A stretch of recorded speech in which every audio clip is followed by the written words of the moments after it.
Hello, welcome to Krishna technical Pathshala. आज हम आप लोगों के सामने एक इम्पॉर्टेंट टॉपिक है जिसमें हम लोगों ने समझना है चीज़ों को कि किस तरीके से हमने जो आने वाले एग्ज़ाम्स हैं उनकी किस तरीके से प्रिपरेशन करना है और उनसे रिलेटेड जो भी इंफॉर्मेटिव या जो भी इंफॉर्मेशंस है वो आज हम आपके साथ शेयर करना चाहते हैं। ठीक है, तो हम लोग देख रहे हैं यहाँ पे preparations for various competitive exams. जैसे कि अभी पंजाब सरकार ने जो वहाँ का वाटर सप्लाई डिपार्टमेंट है वहाँ पे सिविल इंजीनियरिंग में, मैकेनिकल इलेक्ट्रिकल में जेई की कुछ पोस्टें निकाली हैं। अब हम उसकी प्रिपरेशन के लिए देखना चाहते हैं कि किस तरीके से हम लोग प्रिपरेशन करें जिससे जल्दी से जल्दी हम लोग वाटर सप्लाई डिपार्टमेंट के क्या हो सकें, मेंबर हो सकें। ठीक है, तो हम लोग देखना चाहते हैं यहाँ पे कि for the 81 post of junior engineer civil and 04 post of the junior engineer mechanical / electrical in the department of water supply and sanitation Punjab. इस डिपार्टमेंट में अभी एक या 2 दिन पहले ही क्या हुई है, वैकेंसीज यहाँ पे निकाली गई हैं फॉर सिविल इंजीनियर्स के लिए। ठीक है, तो हम लोग यहाँ पे पहले इसका जो एडवर्टाइजमेंट है उसको अच्छे से समझने की कोशिश करते हैं कि गवर्नमेंट ने क्या वहाँ पे जो हमारी एजुकेशन रखा है कि कौन कौन से स्टूडेंट्स क्या वो डिप्लोमा वाले या फिर बीटेक वाले दोनों एग्ज़ाम्स दे सकते हैं, नहीं दे सकते, इस चीज़ को देखना है। उसके बाद हमने एज क्राइटेरिया देखना है। थर्ड हम लोगों ने देखना है कि जो सबसे ज़्यादा इम्पॉर्टेंट है वो है सिलेबस, कि कौन कौन से टॉपिक को हमारे से एग्ज़ाम में पूछा जाएगा, कितने क्वेश्चंस आएंगे, कितने टाइम का पेपर होगा और एक क्वेश्चन का क्या मार्क होगा। ओके, तो हम लोग थोड़ा सा यहाँ पे समझना चाहते हैं, एडवर्टाइजमेंट को देखते हैं कि जो एडवर्टाइजमेंट है वो किस तरीके से है।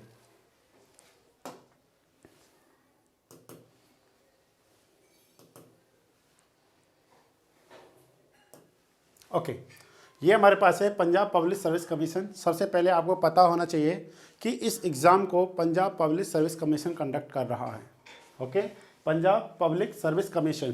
ठीक है, तो ये उन्होंने क्या निकाला, अपना एडवर्टाइजमेंट निकाला है।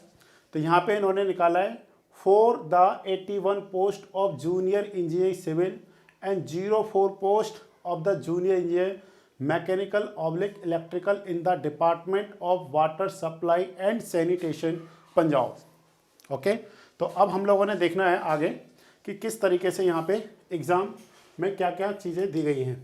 ओके, तो यहाँ पे देखते हैं हम लोग सबसे पहले जो यहाँ पे नंबर ऑफ़ वैकेंसीज़ हैं टोटल वो कितनी है हमारे पास। सिविल के लिए 81, जिसमें जनरल के लिए कितना है हमारे पास 17, ESM या फिर LD ESM पंजाब के लिए 18 है, फ्रीडम फाइटर पंजाब के लिए 3 हैं, स्पोर्ट्स पर्सन के लिए कितनी है 6। इस तरीके से यहाँ पे इन सारी वैकेंसीज़ को क्या किया गया है, शो किया गया है। ओके, तो ये हमारे पास थी सिविल में।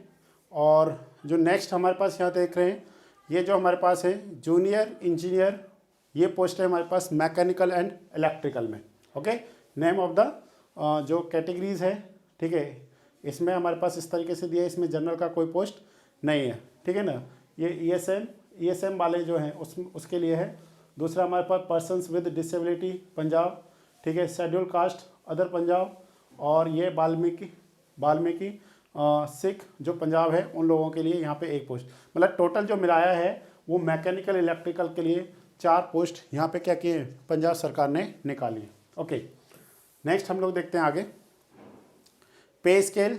उन लोगों ने बता रखा अपना सबसे इम्पोर्टेंट चीज़ जो है वो है हमारे पास ये जूनियर इंजीनियर सिविल। इसमें जो उन्होंने बताया कि क्या क्या कौन कौन इसको एग्ज़ाम को कंडक्ट एग्ज़ाम को क्या कर सकते हैं, फॉर्म को फिल कर सकते हैं।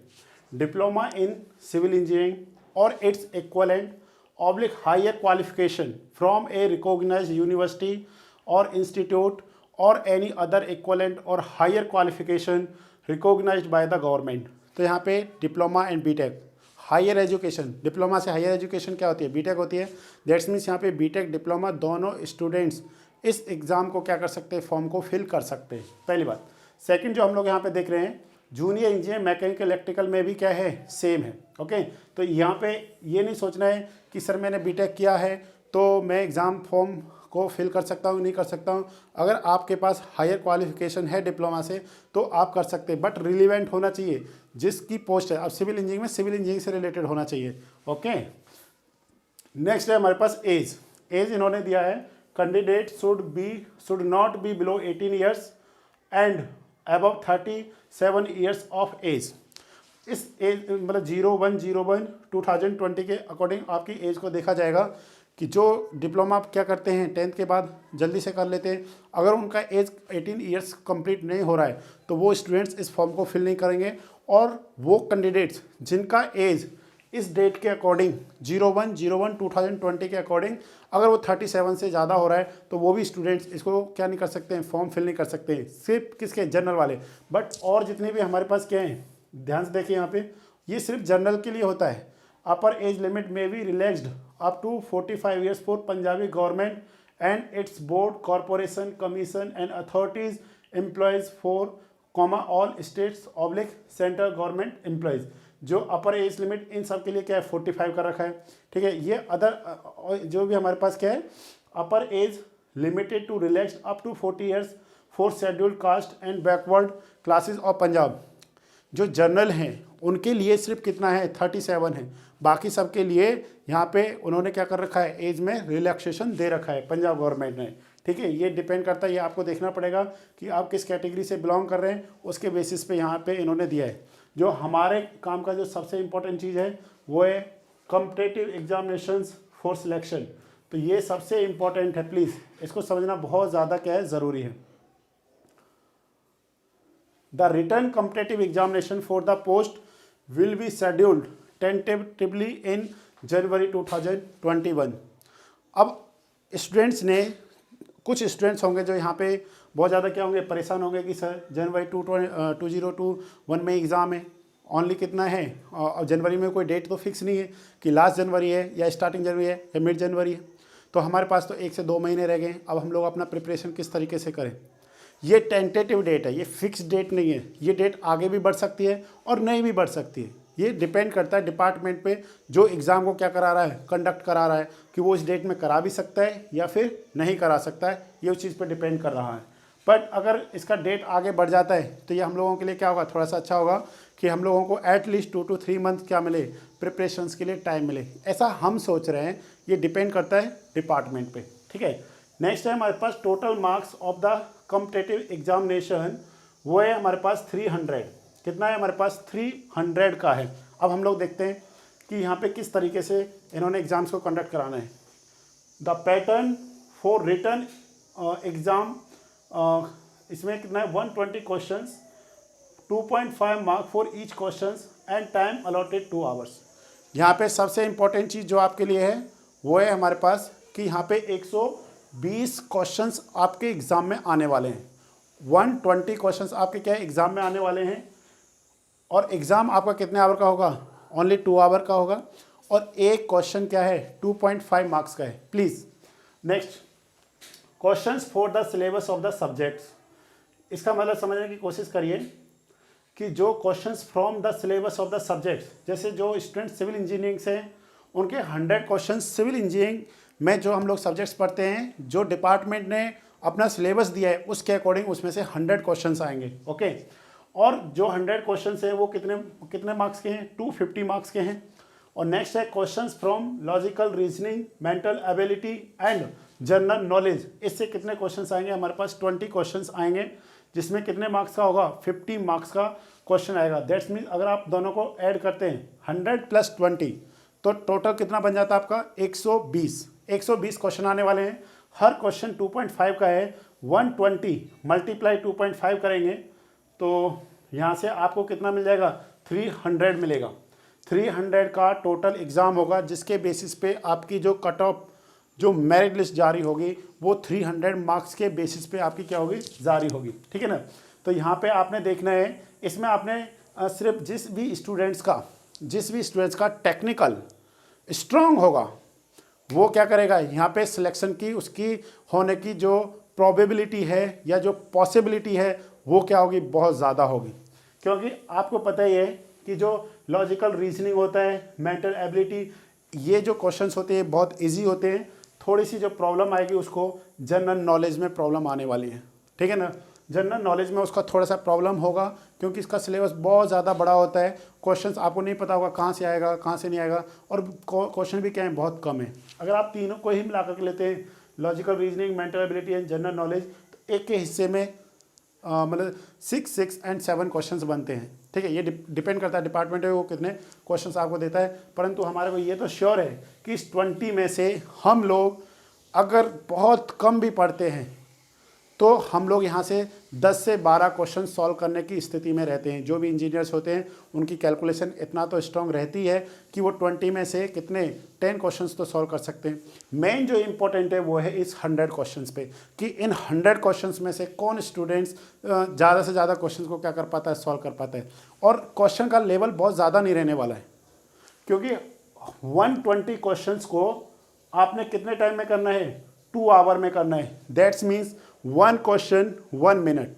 जब भी इस तरीके के एग्जाम्स होते हैं जहाँ पे 1 क्वेश्चन 1 मिनट होता है, ये मेरा अपना एक्सपीरियंस है, मैंने ऑब्जर्व किया है लास्ट एग्जाम्सों में कि वहाँ पे बहुत ज़्यादा कैलकुलेशन वाले क्वेश्चंस नहीं आते हैं।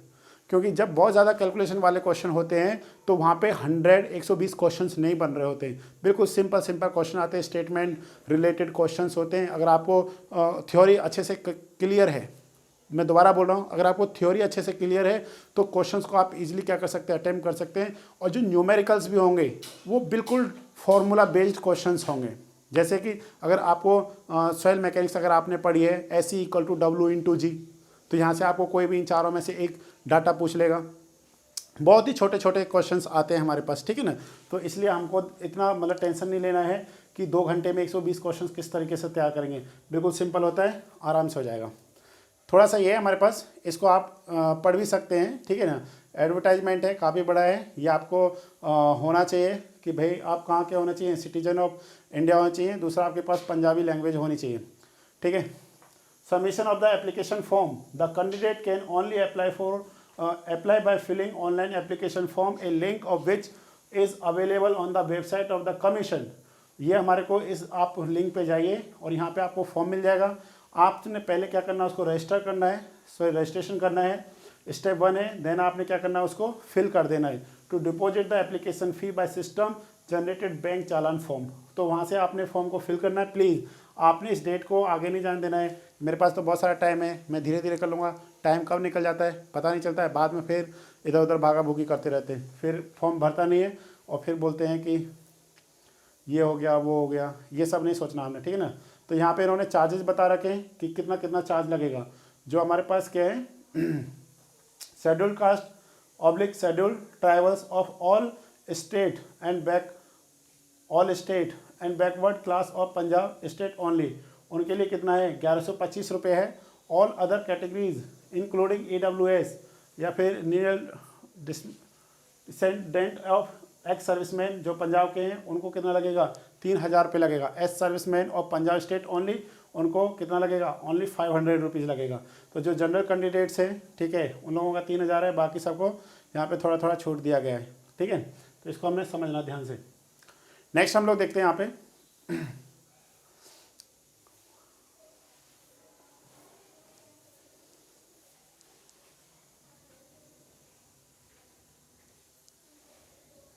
सॉरी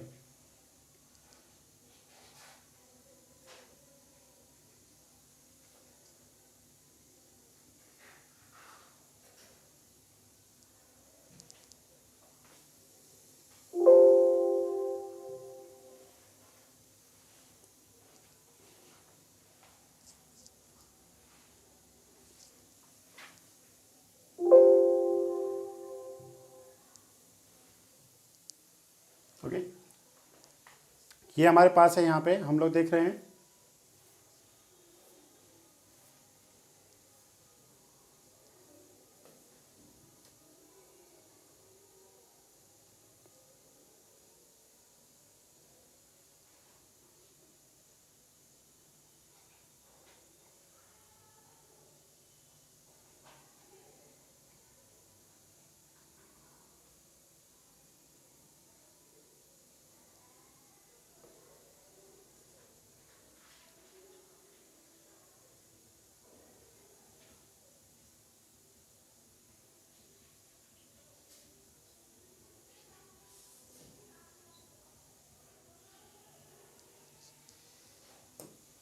ओके, ये हमारे पास है syllabus of civil engineers for the post of junior engineer. ये हमारे पास किसके लिए, सिविल के लिए है। ओके, तो प्लीज़ आपको यहाँ पे थोड़ा सा इसको समझना है। इंजीनियरिंग ड्राइंग ये पहली बार पेपर में आ रहा है, इससे पहले जनरल एग्जाम्स में क्वेश्चंस कम आते थे, ठीक है ना। नेक्स्ट है हमारे पास applied mechanics. Okay, applied mechanics में इंट्रोडक्शन, हमने यहाँ पे क्या पता करना है, इंट्रोडक्शन में डिस्प्लेसमेंट क्या होता है, फोर्स क्या होता है, टॉर्क क्या होता है, एक्सेलरेशन क्या होता है, या फिर एंगुलर मोशन क्या होती है, लीनियर मोशंस क्या होती हैं, इन सबको थोड़ा सा हमको क्या करना होता है, समझना होता है। यूनिट एंड एसआई, जो हमारे पास क्या है, यूनिट्स हैं या फिर जो डायमेंशंस होती है, उसको हमको यहाँ पे क्वेश्चन पूछा जाएगा। लॉ ऑफ फोर्सेस, ठीक है, जो हमारे पास लॉ ऑफ फोर्सेस है, movement, friction, centre of gravity.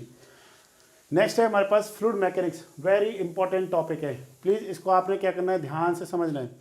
यही चीज़ें हैं हमारे को, जिस भी स्टूडेंट्स को अपना सिलेक्शन करना है उसको सबसे पहले ये पता होना चाहिए कि डिपार्टमेंट ने हमसे क्या क्या सिलेबस में पूछा गया है, डिपार्टमेंट ने सिलेबस में हमसे क्या क्या पूछा है।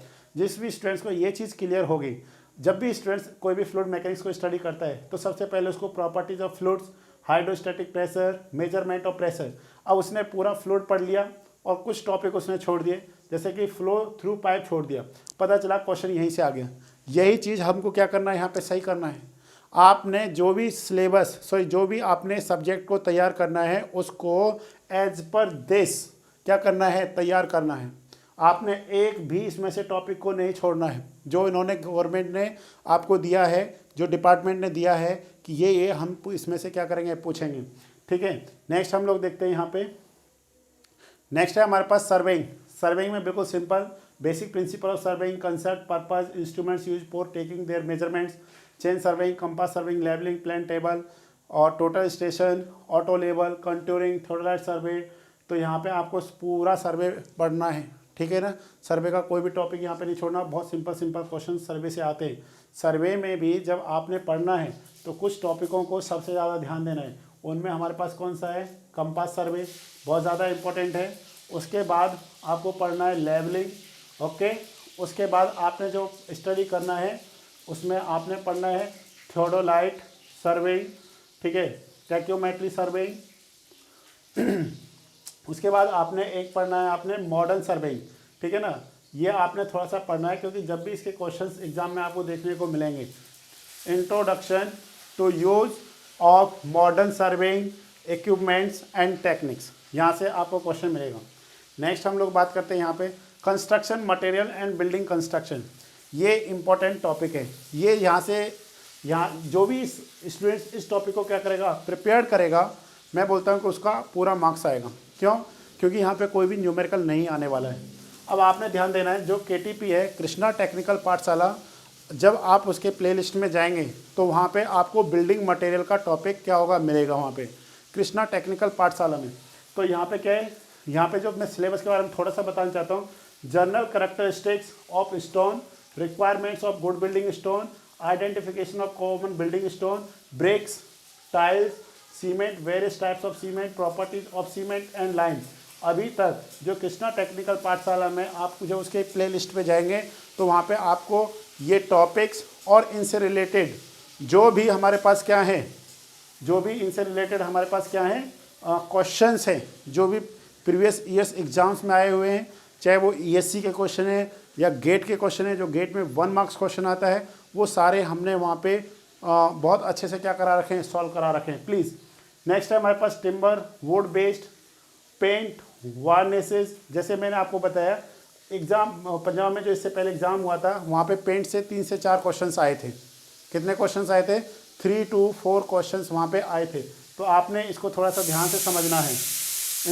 नेक्स्ट है इंट्रोडक्शन ऑफ बिल्डिंग कंस्ट्रक्शन। अब हम आपको एक और बात बता रहे हैं यहाँ पे, जो ये वाला टॉपिक है यहाँ से, dam proofing, building planning, concrete, okay, यहाँ तक ये KTP पे 15 दिसंबर से स्टार्ट किया जाएगा बिल्डिंग कंस्ट्रक्शन। बिल्डिंग कंस्ट्रक्शन की क्लासेस 15 दिसंबर से KTP के चैनल पे आपको देखने को मिल जाएंगी, ओके। नेक्स्ट हम लोग देखते हैं यहाँ पे कंक्रीट। जैसे ही आपका एक टॉपिक कंप्लीट होगा बिल्डिंग मटेरियल का, जस्ट हम लोग किस टॉपिक को स्टार्ट करने वाले हैं, कंक्रीट टेक्नोलॉजी को स्टार्ट करने वाले हैं। इसकी आपको सबसे पहले थ्योरी क्लासेस मिलेंगी, उसके बाद आपको वहाँ पे क्वेश्चंस पढ़ने को मिलेंगे। ओके, इसके बाद हम लोग देखते हैं, ये हमारे पास था पूरा जो हमारे पास क्या है, कंक्रीट एडमिक्सचर्स, ठीक है ना। हम आपको यहाँ पे एक एक पॉइंट को कराएंगे। जैसे आपको यहाँ पे दे रखा है concrete, use of concrete in comparison to other building materials, ingredient of concrete, properties of concrete, proportioning of normal concrete, introduction of admixtures for improving performance of concrete. जो भी आप एडमिक्सचर्स पढ़ रहे हैं, रिटार्डर है, एसिलेटर है, air entering agent है, या फिर फ्लाई एश है, सिलिका फ्यूम है, फाइबर से, जितना भी एडमिक्सचर्स है हम आपको 1 बाय 1 वहाँ पे कराने जा रहे हैं। ओके, नेक्स्ट हम लोग देखते हैं, यही स्टूडेंट्स के लिए सबसे इंपॉर्टेंट है, स्ट्रक्चरल इंजीनियरिंग। अब बहुत सारे स्टूडेंट्स यहाँ पे कन्फ्यूजन में हैं कि सर स्ट्रक्चरल इंजीनियरिंग में हमने क्या क्या पढ़ना है। तो माय डियर स्टूडेंट्स, आपको स्ट्रक्चरल इंजीनियरिंग में स्ट्रक्चर एनालिसिस को ही नहीं पढ़ना, बाकी सबको पढ़ना है। समझे मैं क्या बोला आपको? मैं अपने अकॉर्डिंग नहीं बोल रहा हूँ, मैं जो भी बोल रहा हूँ मैं दिस एडवर्टाइजमेंट के बेसिस पे बोल रहा हूँ। यहाँ पे दिया है इन्होंने simple stresses and strain, elasticity, Hooke law, modulus of elasticity and rigidity, stresses, strain of homogeneous material and composite section, type of beam, supports and loads, concept of BMD, bending movement, shear force, bending movement and shear force diagram for the simple cases. बिल्कुल simple cases में हमने बताने हैं, ठीक है ना। Deflection in beam, movement area theorem, bending and shear stresses in circular rectangular TNL section. यहाँ तक जितना भी टॉपिक था, ये सारा टॉपिक हमारे पास किसका है? ये सारा टॉपिक है हमारे पास, हम लोग इसको स्ट्रेंथ ऑफ मटेरियल में स्टडी करते हैं। किस में स्टडी करते हैं हम लोग इसको किस में स्टडी कर रहे हैं? बिल्डिंग स्ट्रेंथ ऑफ मटेरियल में स्टडी करते हैं। नेक्स्ट अगर हम लोग यहाँ से देखते हैं, यहाँ से introduction to IS 456 latest, design of singly double reinforcement beam, design of column, type of column, short and long term, load carrying capacity, effective length of column, lateral and helical ties, IS specification for reinforcement, detailing, design of slab type of slab, one way slab, two way slab, IS specification for reinforcement, detailing method for methods of the design as per IS को, design of fundamental isolated footing, rectangular footing, square footing, circular footing। ये यहाँ तक जितना भी आपका topic आपने देखा है, ये सारा टॉपिक एक बार प्लीज़ ध्यान से देखिए। इंट्रोडक्शन टू IS 456 से लेकर के इस टॉपिक फुटिंग तक, ये सारा हम लोग किसके अंदर स्टडी करते हैं? RCC के अंदर हम लोग इसको क्या करते हैं? स्टडी करते हैं। नेक्स्ट हम लोग देख रहे हैं यहाँ पे, ये हमारे पास यहाँ से स्टार्ट हो रहा है स्टील, जो आप स्टील स्ट्रक्चर को क्या करते हैं? स्टडी करते हैं, और ये आपको मिलेगा यहाँ तक। ये हमारे पास है स्टील। स्टील में हमने क्या क्या पढ़ना है? Design of tension member in structure steel, gross area, net area, tension splices, design of compression member, column splice, load carrying capacity, design of beam in structural steel. तो यहाँ पे आपने क्या नहीं पढ़ना है? इसेंट्रिक कनेक्शंस को नहीं पढ़ना है, ठीक है ना। यहाँ पे प्लेट गर्डर, गैंटी गर्डर और इंडस्ट्रियल रूप, इन टॉपिकों को यहाँ पे स्टडी नहीं करना है, आपने study as per this course करना है। ओके, नेक्स्ट हम लोग देख रहे हैं यहाँ पे basic concept of pre stress concrete, advantage of pre-stress concrete in comparison with RCC, ठीक है। Application of pre-stress of various building elements, bridges, water tank, precast elements, materials, pre-stressing methods, bending and share capacity, losses in pre-stressing ETC। तो देखिए मैंने आपको क्या बोला, यही सबसे इंपॉर्टेंट चीज़ है। बहुत सारे स्टूडेंट्स की कॉल आती है कि सर हमारे को थोड़ा सा सिलेबस को अच्छे से समझा दीजिए, तो फिर बच्चों को क्या होती है? बहुत प्रॉब्लम होती है कि सर दे तो स्ट्रक्चरल इंजीनियरिंग रहा है, हमको स्ट्रक्चर में क्या क्या पढ़ना है, कैसा ट्रस पढ़ना है, क्या ILD पढ़ना है, या हमारे को DK और DS पढ़ना है, क्या हमारे को ये जितने भी movement area method, displacement method, क्या ये सब स्टडी करने हैं? आप खुद बताइए, क्या मैंने पूरे इसमें एक बार भी उसका नाम लिया क्या? नो। स्ट्रक्चरल एनालिसिस में हमने स्ट्रेंथ ऑफ मटेरियल को स्टडी करना है, RCC को करना है, प्री-स्ट्रेस कंक्रीट को करना है और स्टील को करना है, सिर्फ स्ट्रक्चर को नहीं करना है, ठीक है ना, क्योंकि स्ट्रक्चर के बारे में कोई भी इंफॉर्मेशन इसमें नहीं दिया हुआ है। नेक्स्ट है हमारे पास अर्थक्वेक रेजिस्टेंस बिल्डिंग कंस्ट्रक्शन, ठीक है। इसमें आपने जो स्टडी करना है एग्जाम पॉइंट ऑफ व्यू से, तो वो आपको यहाँ से स्टडी करना है, ठीक है। इंट्रोडक्शन से ये आपने यहाँ तक स्टडी करना है इसको। इसमें जब भी हमारे पास क्या होते हैं, जो जेईई लेवल के एग्ज़ाम्स होते हैं, जर्नली कोड से डाटा आता है, जर्नली कोड से ही डाटा आता है। अगर आपको ये कोड पता है, पहले तो एग्ज़ाम में यही पूछ लिया जाएगा कि जो हम लोग अर्थक्वेक इंजीनियरिंग के लिए किस कोड को स्टडी करते हैं। जैसे आता है आरसीसी में हम लोग IS 456 2000 को यूज़ करते हैं, स्टील में हम लोग क्या करते हैं IS 875 875 सॉरी 875 नहीं, IS 800 2007 को यूज़ करते हैं। लोड के लिए हम लोग क्या करते हैं IS 875 को यूज़ करते हैं। ओके, तो उसी तरीके से यहाँ पे इसका भी पूछा जा सकता है। बिल्कुल सिंपल सा एक क्वेश्चन आ जाएगा, पता चला पूरा पढ़ा और कोड के बारे में कुछ नहीं पढ़ा। तो जब भी एग्ज़ाम आए तो उस एग्ज़ाम में आपने कोड को स्टडी करना है। IS 456 2000 के बारे में आपको एक एक डिटेल क्या होनी चाहिए, क्लियर होनी चाहिए। सेम एज वेल एज आपको ये पॉइंट्स भी क्या होने चाहिए, क्लियर होने चाहिए। नेक्स्ट है हमारे पास water supply and waste water engineering, जो हम लोग इन्वायरमेंटल इंजीनियरिंग में पढ़ते हैं। ठीक है, नेक्स्ट है सॉइल एंड फाउंडेशन इंजीनियरिंग, ये भी एक इंपॉर्टेंट है, इसमें आपको पूरा पढ़ना है। परंतु इसमें आपने ध्यान से देखिए, ये सिर्फ हमारे पास यहाँ तक, ये हमारे पास हमने सॉइल मैकेनिक्स में सिर्फ इतने ही टॉपिक को स्टडी करना है। Physical properties of soil, physical properties of soil, classification and identification of soil, permeability and its importance, first 3 chapters, effective stress, okay, strength characteristics of soil and compaction. यहाँ पे इन्होंने एक तो कंसोलिडेशन के बारे में नहीं बताया है, दूसरा यहाँ पे इन्होंने हाँ ठीक है, कंसोलिडेशन के बारे में नहीं बताया, सिर्फ कॉम्पैक्शन के बारे में बताया है। स्ट्रेंथ कैरेक्टरिस्टिक तो आपको पढ़ना पड़ेगा, shear strength of soil. Next हमारा यहाँ से हमारे पास क्या स्टार्ट हो जाता है, यहाँ से हम लोग देख रहे हैं जो भी हमारे पास क्या है, फाउंडेशन इंजीनियरिंग। तो फाउंडेशन इंजीनियरिंग में आपने एक तो क्या पढ़ना है, सैलो फाउंडेशन, सेकंड आपने क्या पढ़ना है, डीप फाउंडेशन ओनली। आपको क्या नहीं पढ़ना है, रिटेनिंग वॉल नहीं पढ़ना है आपको, क्योंकि रिटेनिंग वॉल के बारे में नहीं दिया है आपको। क्या नहीं दे, स्लोप के बारे में स्टडी नहीं करना है, ठीक है ना। साइट इन्वेस्टिगेशन या फिर जो भी है हमको उसको स्टडी नहीं करना है, only shallow foundation and deep foundation को स्टडी करना है। सॉइल मैकेनिक्स का बिल्कुल सबसे छोटा सिलेबस है। सेकंड है हमारे पास transportation engineering, introduction of transportation engineering, traffic engineering, road material, geometric design, design of flexible rigid pavements. तो ये आपने यहाँ तक देखना है, ठीक है। यहाँ तक का जो टॉपिक है ये आपको हाईवे इंजीनियरिंग से है, और रिमेनिंग जो टॉपिक है ये आपका रेलवे इंजीनियरिंग से। आपको यहाँ पे ब्रिजेस नहीं पढ़ने हैं, ठीक है ना। ब्रिज के बारे में, एयरपोर्ट इंजीनियरिंग के बारे में यहाँ पे आपको स्टडी नहीं करना है, ओनली हाईवे एंड रेलवे को क्या करना है, स्टडी करना है। नेक्स्ट है हमारे पास इरिगेशन इंजीनियरिंग, बिल्कुल सिंपल सा टॉपिक है। Environmental engineering,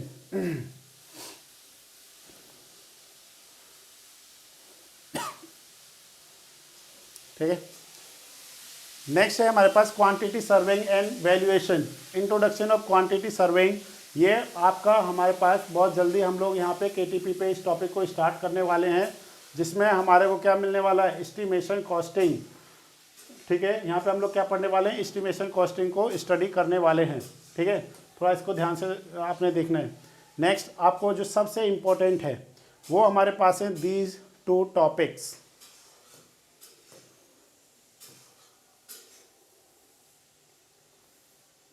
these 2 topics please. ये हमारे पास है construction management and accounts, basic of management. इससे पहले जितने भी मैंने आपको टॉपिक्स डिस्कस किए थे उनमें ओनली अर्थक्वेक इंजीनियरिंग को छोड़ करके मैक्सिमम जितने भी स्टूडेंट्स एग्ज़ाम देने जाते हैं वो सारे उन सब्जेक्ट्सों को पढ़ते हैं। ओनली यही 2 नए सब्जेक्ट्स हैं जिनको स्टूडेंट्स ने फर्स्ट टाइम क्या कर रहे होंगे, फेस कर रहे होंगे, जिसमें थोड़ा सा पोर्शन जरूर वो पढ़ लेता है कंस्ट्रक्शन मैनेजमेंट में, जिसमें CPM part and construction planning पढ़ता है। उसके अलावा इसमें से वो बहुत सारे स्टूडेंट्स इन टॉपिकों को नहीं पढ़ते हैं जो सिविल इंजीनियर्स होते हैं। तो हम लोगों का KTP के चैनल पे इन दोनों टॉपिक्स को हम लोग 1 दिसंबर से क्या करने वाले हैं, स्टार्ट करने वाले हैं। 1 दिसंबर से हम लोग स्टार्ट करने वाले हैं। जो भी स्टूडेंट्स इन दोनों टॉपिक्स को कृष्णा टेक्निकल पाठशाला के प्लेटफॉर्म से ऑनलाइन पढ़ना चाहते हैं या फिर लाइव स्टडी करना चाहते हैं, तो वो उन लोगों के लिए यहाँ से 1 दिसंबर से ही इन दोनों टॉपिक्स पे क्लासेस क्या होने वाली है, स्टार्ट होने वाली है। तो मैंने आपको इसलिए बताया है क्योंकि जो इससे पहले वाले हमारे पास टॉपिक्स हैं, प्लीज़ लिसन मी, जो इससे पहले वाले टॉपिक्स हैं उनको स्टूडेंट जनरली पढ़ के रखते हैं, ओके ये हम लोग टॉपिक देख रहे हैं यहाँ पे construction management and accounts and basic of managements में।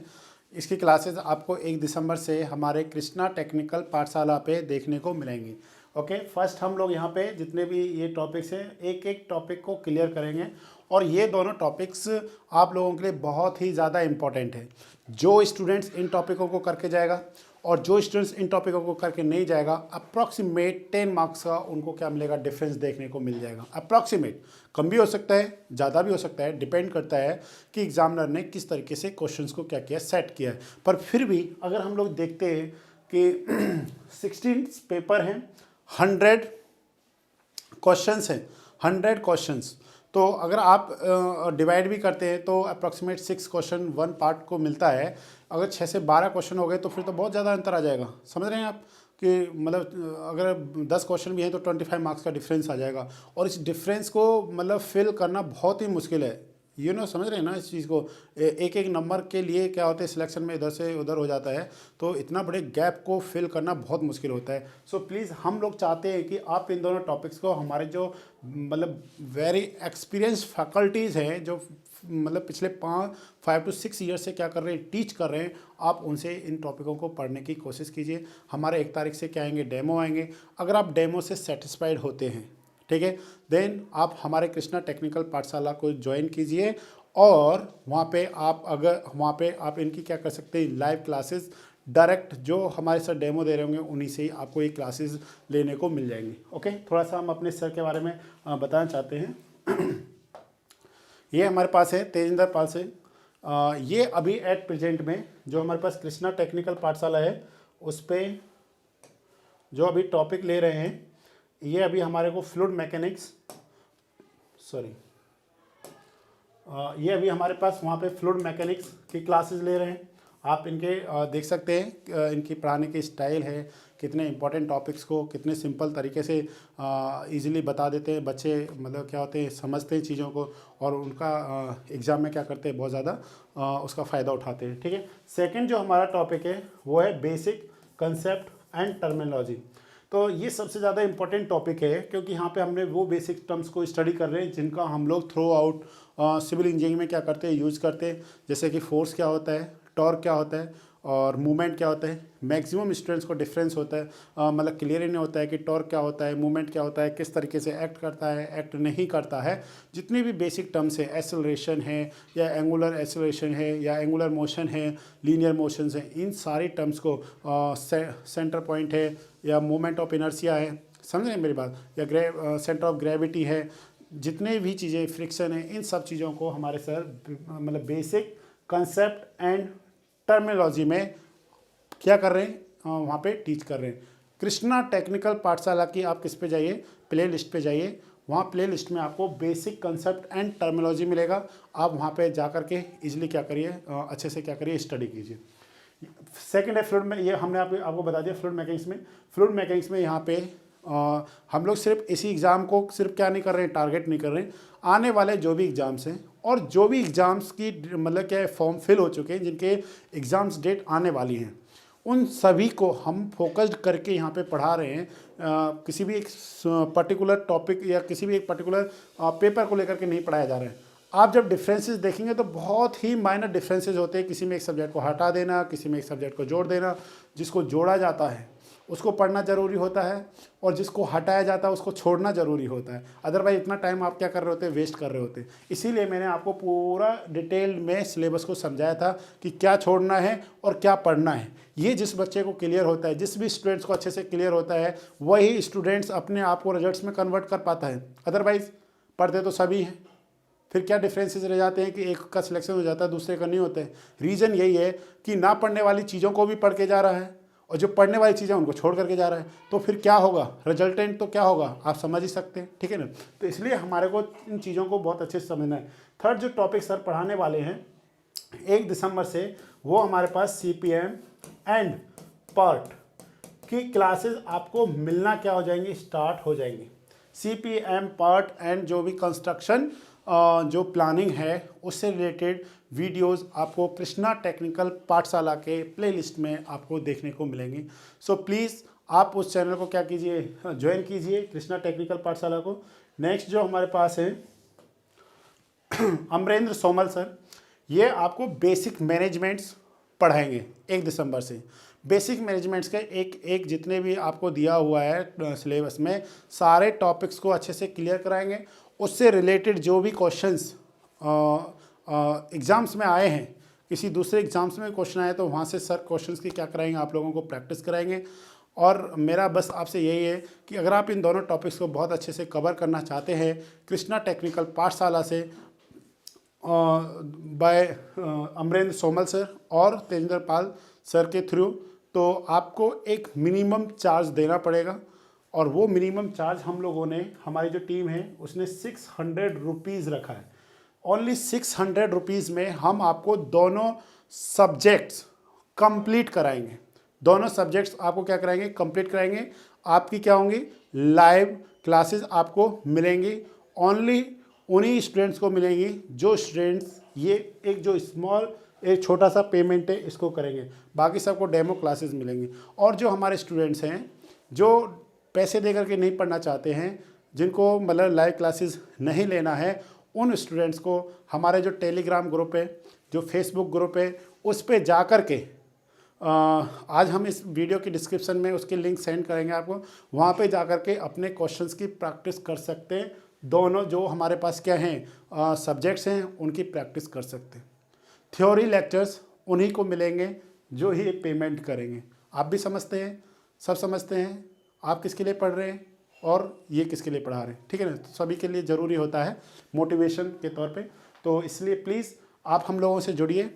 आपको कोई भी क्वेरी है, कोई भी आपको चीज़ समझना है, या आपके अपने कोई पर्टिकुलर टॉपिक से कि सर मेरे को तो ओनली यही टॉपिक पढ़ना है, तो आप इस नंबर पे